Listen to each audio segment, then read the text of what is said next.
हे बरायबाय गासिखौबो जोंहा दङ दिनै क्लास 9 नि सानखान्थि सोंथि 1.5 नि क्वेश्चन नम्बर 5 नि सिङाव थानाय रोमान नम्बर 6 जोंनाव बेयाव मा सोंदों गाहायाव होनायफोरनि रानग्राखौ रानजोबथा खालाम जों नैबे होनायखौ नैबे गाहायनि अनजिमाखौ जों मा खालामनांगौनो रानजोबथा खालामनांगौ जोंहा रानजोबथा अनजिमाया मामोनलाय जाय अनजिमाखौ जोङो p/q नि महराव लिरनो हायो जों बे अनजिमाखौ मा बुङोमोन रानजोबथा अनजिमा होननानै बुंनाय जायोमोन जाय अनजिमाखौ जोङो p/q नि महराव लिरनो हायो जों बेखौनो मा बुङो रानजोबथा अनजिमा होननानै बुंनाय जायो आरो बेयाव कन्डिशन मोनसे दङ जे qआ लाथिख' जानो नाङानो गाहायनिया मा जोंना q ना बे गाहायनि अनजिमाया जोंना मा जानो नाङा लाथिख' जानो नाङा अब्ला जों बेखौ दा माबायदि सल्भ खालामगोन जोंहा नैबेयाव मा होनाय दं गाहायाव माइनास दङमोन ना जों बेखौ माइनासखौ जों मा खालामोमोनलाय माइनास बाथाय प्लास आरो बे प्लास बाथाय माइनासजों गोजौआवबो गाहायावबो सानजाबनांगौ अब्ला जोंहा बेयाव मा दङ बेखौ फिन खेबसे लिरबावनोसै जोंहा गाहायाव अनजिमाया प्लासआव दङ ना माइनासआव दङ जों बेखौ नायग्रोनांगौ गाहायाव मा दङ दा माइनास दंबा जों मा खालामगोन बेयाव प्लासजों सानजाबगोन माने बेयाव ओरैबायदि 6 प्लस रुट 5 मोनसे दङ गाहायाव मा दङ 6 माइनास रुट 5 जों बेयाव सानजाब होनांगौ सानजाब होखांनानै बे गाहायनिखौल' नाय गोजौनिखौ नायनाङा गाहायनिखौ जों मा खालामनांगौ बे गाहायनिखौ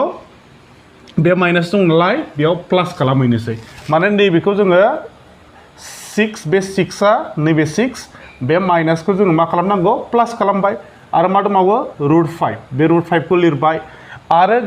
गोजौआव जों मा लिरखो गाहायावबो जों बेखौनो लिरनांगौ माने 6 प्लस रुट 5 आसा खालामो हमनो हाबायना जोंहा दा बेखौ नायदो गोजौनिया गोजौनिजों सानजाबगोन गाहायनिया गाहायनिजों सानजाबलायगोन गोजौआव मा दङ 6 प्लस रुट 5 आरोबाव 6 प्लस रुट 5 6 प्लस रुट 5 जों जोङो 6 प्लस रुट 5 खौ सानजाबनांगौ जुदि जोङो सानजाबोब्ला जोंना मा जायो 6 प्लस रुट 5 बेबो एखे बेजों एखे माने मोननैजों एखे माने जों बेखौ मा लिरनो हायो नै बेबायदि ब्रेकेट होनानै स्क्वेर लिरोबा बे मा बुजायखो दाना बियो बे 6 प्लस रुट 5 आ खेबनैनो बे मा जाखो 6 प्लस रुट 5 आ खेबनै बेयाव जोङो सानजाबनानै खेबनै मोनबाय नालाय जों बेयाव स्क्वेर होबाय होमब्ला जों बेयाव लिरनोसै गोजौआव जों मा मोनखो सानजाबनानै 6 प्लस रुट 5 होल स्क्वेर जों होल स्क्वेर मोनबाय ना मोननै जाबाय दाना गाहायनिया मा दङ 6 माइनास रुट 5 6 प्लस रुट 5 बेयाव मा दङ 6 माइनास रुट 5 6 प्लस रुट 5 माने बे नैबे फार्स्टनिजों एखे बेखौ नायग्रोदो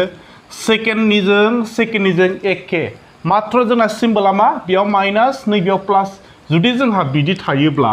बे मा जायोमोनलाय a माइनास b ओमफ्राय आरो a प्लास b बियो नैबेनि महराव जानानै दङ a minus b a plus b अब्ला जों दा मा खालामसै बेनि फर्मुलाया माबायदिमोनलाय a माइनास b आरो a प्लास फोरनि फर्मुलाया जोंना दङ मा a square minus b square जोङो b नि महराव लांनांसिगौ दा गाहायनिखौ जोंना a आ मा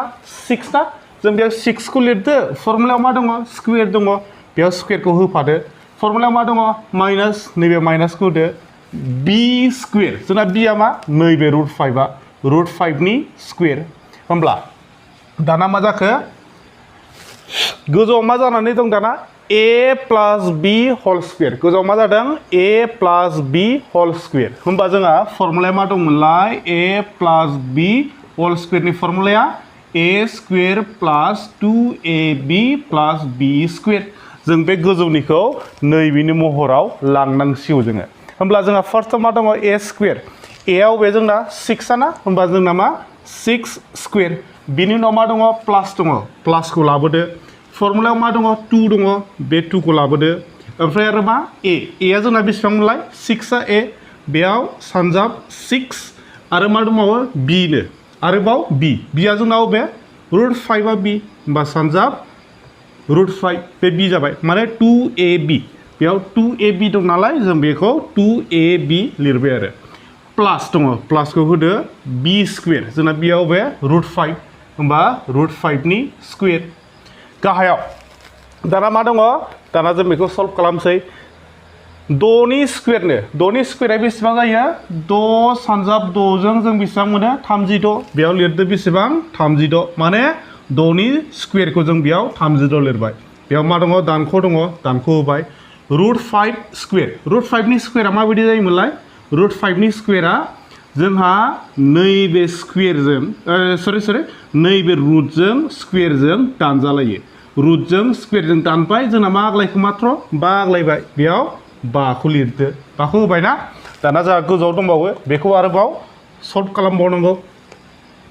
6 नि स्क्वायरा बेसेबां जायो 6 सानजाब 6 जों जों बेसेबां मोनदोंमोन 36 बेयाव 36 खौ लिरदो प्लास दङ प्लास दाना नैबेखौ नायदो बेयाव रुट 5 दङ रुटनि गोनां माबाफोर दं नामा गैयाना नैबे हारसिंसो बेखौ जोङो सिङाव दोननोसै नैबे 2 सानजाब 6 जों बेसेबां जायो 12 लिरबाय रुट 5 आ मिलायासै रुट 5 खौ जोङो बिदिनो लिरबाय दाना आरो मा दङ बेयाव प्लास दङ प्लास रुट 5 नि स्क्वायरा बेसेबां मोनदोंमोन रुट 5 नि स्क्वायरा जोङो मात्र मा मोनदोंमोन 5 मोनदोंमोन बेयाव 5 खौ लिरदो दाना 36 दानख' बेसेबां दङ 5 दङ 36 निफ्राय जोङो 5 खौ दानख'योब्ला बेसेबां मोनोमोनलाय 31 मोनो ना 31 मोनो दाना नैबेयाव नायदो बेयाव 36 दङ बेयाव 5 दङ बे हारसिं नैबेयाथ' रुट 5 दंफायो जों बेखौ जेबो दांनो हाला दा जोङो 36 आरो नैबे 5 खौल' जोङो प्लास खालामनांसिगौ मानोना बेयाव प्लास दङ माने 36 प्लास 5 जों बेसेबां जायो जोंना 36 दाजाब 5 जों जों मोनो मा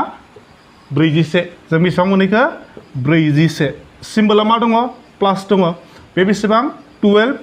रुट 5 राननाय माजों 36 जों जोंना बेनो सल्युशन जाहैबाय आरो बेखौथ' जों जेबो खालामनो हाला मानोना 41 आ हारसिं ओमफ्राय नैबे 12 आ मा दं देरफायो रुट 5 जों बेखौ जेबो खालामलायनो हाला आरो गाहायाव बेसेबां 36 खिन्थु लेखानि फिननायाव बे 36 आ गैया खिन्थु जोंना सल्युशना जुदि सल्भ खालामोबा बे 36 आ थाफायो आरो खिन्थु लेखानि आन्साराव होनायाव गैया खिन्थु बे कारेक्ट आरो आसा खालामो बुजिबाय बुजियाखैबा आरो फिन खेबसे नायफिनबावनो हागोन गोजोन्थों